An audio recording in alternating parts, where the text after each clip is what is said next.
কাশু দালালের সঙ্গে দেখা কইরাই। মন্ডল ভাই কইলো এনো তো আইলো না। মনাল ভাই তো গরু নেবো আছে, এটা শুনলাম গরু বেচবো। তুই একটা ফোন দেই, কি খবর? কাশু দালাল, আরে মন্ডল দালাল আরে ঢুকতাছি তখন থেকে চলো। কালকে তো কামাই কামাই করার লাগবো না? গরম তো লাগবোই।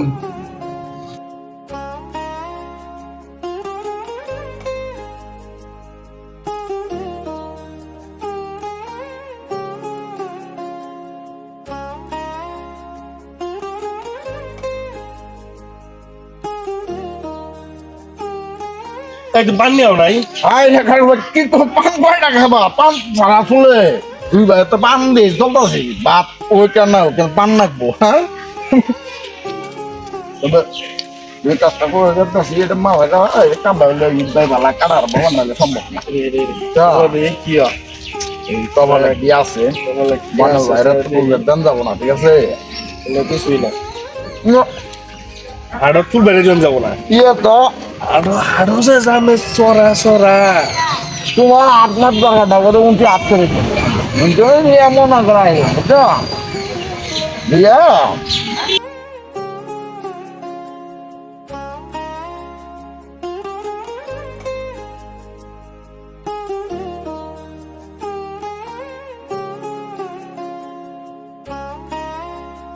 শোনো, আগে আমি যাম। প্রথমে 90 কম, যদি না দেয় তুমি 95 করে নিয়ে আয় করবা, ঠিক আছে? ঠিক আছে মন্ডল ভাই, তুমি আগে যাও, চলো যাই।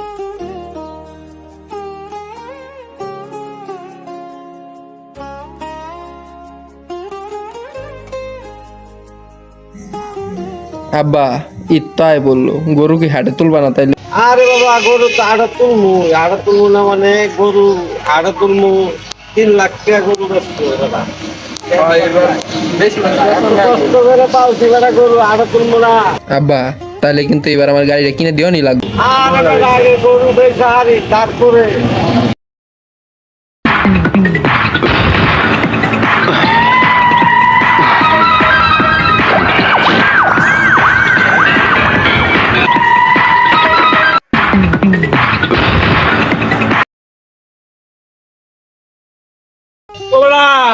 বেটা গো আমনে তোর কি বেশ বানি দে? হ্যাঁ বেশ মুই তো আপনারা হুন্ডার কিনা দেন লাগবো। কত টাকা রুই? চাইতে 3 লাখ। বেটা গরুর দাম পড়ে গেছে না? 2.5 লাখ কই গেছে। ইন্ডিয়া তো দুনিয়ার গরু আইতাছে, গরুর দাম এরকম একটা জায়গা। আরে বেটা 2.5 লাখ টাকা কই গেছে। আর দেন না গোলা গরু শুনলে বেটা ঘর ঘর আর দি শুনলে বলতে বেটা খালি তাজা ঘাস খাওয়ায়। 90 যদি বেশি দিয়ে দাও, তোর হ্যাঁ। 80 বেচা হবে না। আগো হ্যাঁ আর বেশি হয়ে গেল কানা দাম। তাই নাকি তুমি বেচা 90 পাইলাম, দিলে দিও না দিলে না, এটা তো থাই কত মানুষ আবু যাবো এরকম। বিকাল বেলা নলেশ্বর বাজারে নিয়ে যাবো গা।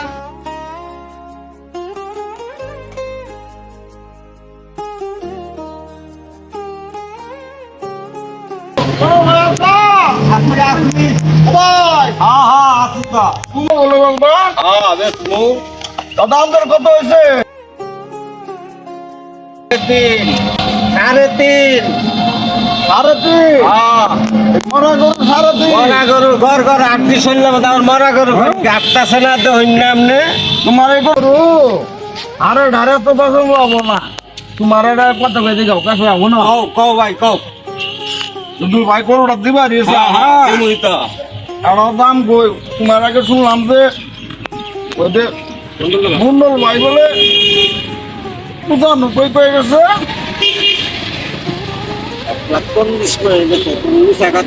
তুমি না পেশা নিবে না, তোমার 95 কইছে 1 লাখ মিলে দিলাম, গরুটা দিয়ে দেবো ভাই, বুঝছো? গরু আমি মানে যেটা করলাম ভাই আরো নিয়ে যাবো ভাই কোন কথা নাই। হবো না। ভাই শোনো আর যে যাইতে আমি করু ভাই করু অনেক দেন করু সময় নাই তুমি ভাই শেষে পস্তাবা। গরুটা ভাই দিয়ে দাও, তোমার 1 লাখ মিলাই দিলাম, বুঝছো? এটা নিয়ে সন্তুষ্ট হও। কি করবা? গরুর দাম পড়ে আছে ভাই, ইন্ডিয়া তো এটা গরু আর একটু বাড়ান যাব না, 2 ভাই বাড়ান যাব না। দুটো পয়সা আমার থাকবো না আয়, ভাই বুঝলাম না বাবা। দোষ তুমি 2,000 টাকা দিয়ে গেলাম এই গন্ডাখানিকের মধ্যে দিয়ে গেছে গরু নিয়ে যাবে ভাই হ্যাঁ আচ্ছা ঠিক আছে। ওরা গরু নিয়ে আইসো তুমি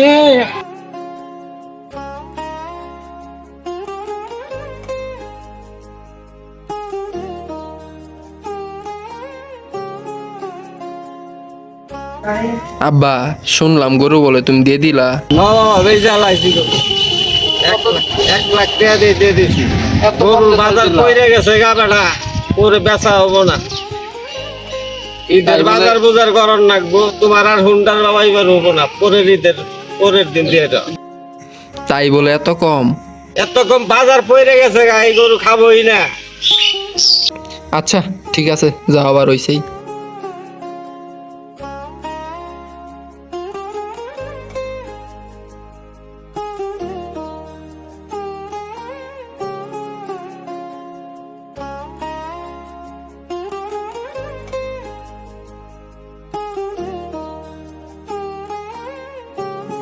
এ কাশু দালাল, কাম তো হয়ে গেছে গা।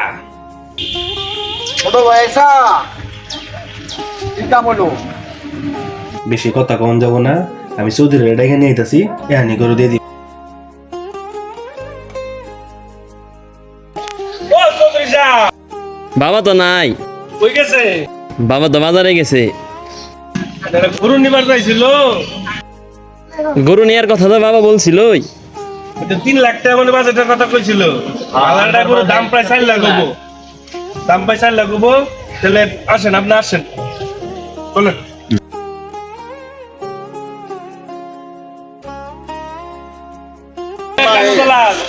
চৌধুরী সাহেব বাসায় নাই, আর ছেলে আইছে যে রাবি চৌধুরী ঘটনা গেছে, 3 লাখ দিব। এই যে করে দেন। গরু তো মাশাআল্লাহ। ও রাবি ভাই এ দেন আসসালামু আলাইকুম।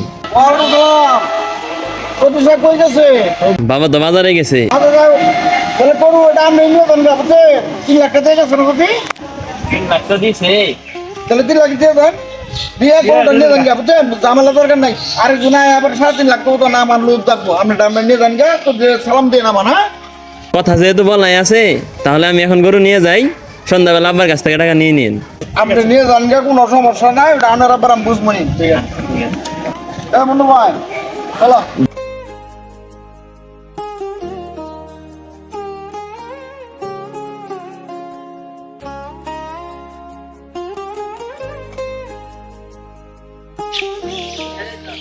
গরু এটা আমার গাইতে হাজা, 40 গরু এটা কিনলেন।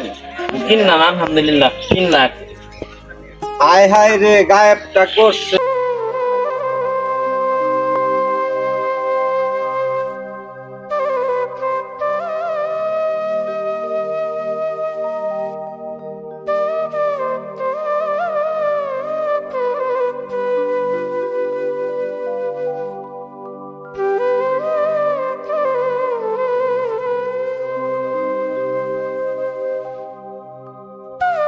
আল্লাহর তাআলা, আমার কাছ থেকে 1 লাখ টাকা দিয়ে গরু নিয়ে 3 লাখ টাকা গেছে। আল্লাহর তাআলা আমারে শেষ করে লাগছে।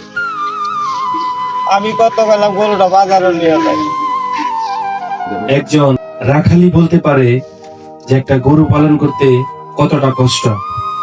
1 থেকে 2 বছর পালন করার পর যখন রাখাল তার ন্যায্য মূল্যটা না পায়, তখন আসলে তার দুঃখের সীমা থাকে না। আসুন আমরা কোনো দালাল থেকে গরু না কিনে আমরা গরুর প্রকৃত মালিক থেকে গরুটা কিনি, যাতে তার কষ্টের ফলটা সে পায় এবং কি তার ন্যায্য মূল্যটা সে পায়। ধন্যবাদ সবাইকে।